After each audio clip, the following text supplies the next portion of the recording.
ఉత్తరప్రదేశ్లో గంగా, యమున, సరస్వతీ నదుల సంగమం వద్ద ఉన్న పవిత్ర నగరం ప్రయాగరాజ్. ఈ నగరానికి బడే హనుమాన్ దేవాలయం ఒక ప్రత్యేక ఆకర్షణగా నిలుస్తోంది.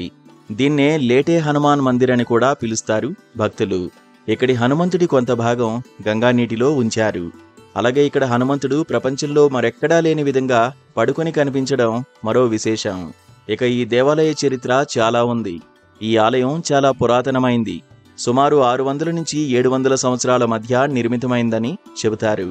హనుమంతుని విగ్రహం ఒకవైపు గంగా నీటిలో మునిగి ఉంటుంది. వర్షాకాలంలో గంగా నది ఉధృతంగా ప్రవహించినప్పుడు నీరు విగ్రహం పాదాలను తాకుతుంది. ఈ దృశ్యాన్ని భక్తులు అత్యంత పవిత్రమైనదిగా భావిస్తారు. దీనిని చూసేందుకు ఎందరో భక్తులు తరలివస్తుంటారు.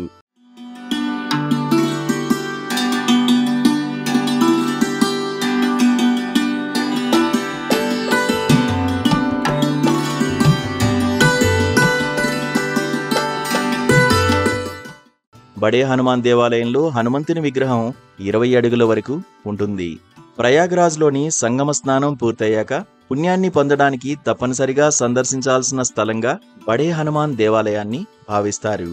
భక్తులు ఈ దేవాలయంలో హనుమంతుని దర్శనం చేసుకోవడం ద్వారా మంచి ఫలితాలను పొందుతారని భావిస్తారు. జ్యేష్ఠమాసం సందర్భంగా మే 27న 3వ మంగళవారం భక్తులు పెద్ద ఎత్తున బడే హనుమాన్ టెంపుల్కి తరలివచ్చారు.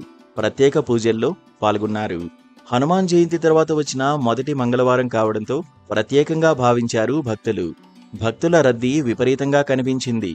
జ్యేష్ఠమాసంలో వచ్చే 4 మంగళవారాల్లో ఈ బడా మంగళను విశేషంగా జరుపుకుంటారు. దాన్నే పాటించారు భక్తులు. ప్రత్యేక పూజల్లో పాల్గొన్న తర్వాత ప్రసాదం పంపిణీ, అన్నదాన కార్యక్రమాల్లో పాల్గొన్నారు. అలాగే హనుమాన్ ధ్వజాలను ఊరేగించారు. బడా మంగళ సందర్భంగా భక్తులతో కిటకిటలాడిన ఆలయ ప్రాంగణం మొత్తం హనుమాన్ నినాదాలతో నిండిపోయింది.